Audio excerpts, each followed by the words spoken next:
Click the subscribe button, hit the bell icon to never miss another update. The disbelievers of Mecca made life extremely difficult for the noble Prophet and his followers and constantly bullied and abused them.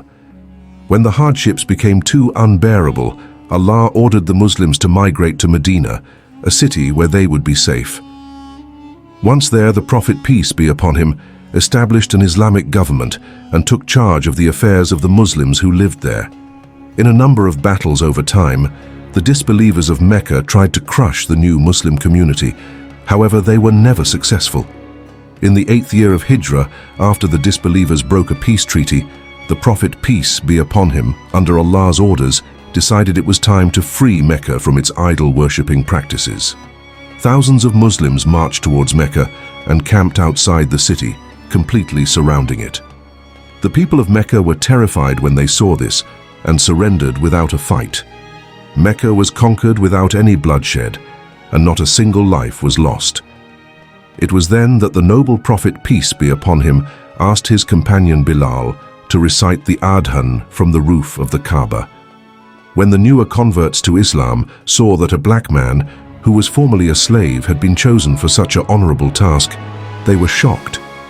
They expected the Prophet, peace be upon him, to choose a prominent leader or perhaps a wealthy community member for this honor, rather than a former slave. Bilal's previous status as a slave meant he was looked down upon by many other community members. As Bilal began to recite the Adhan, the people began muttering amongst themselves.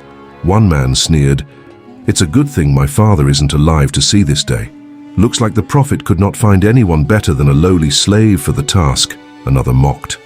Abu Sufyan, a man who spent years plotting against the Prophet, peace be upon him, agreed with these misguided men. Moments later, the angel Jabra'il informed the Prophet, peace be upon him, about the cruel remarks the people were making toward Bilal. Without a moment's hesitation, the Prophet, peace be upon him, summoned Abu Sufyan and his friends and scolded them for being so disrespectful.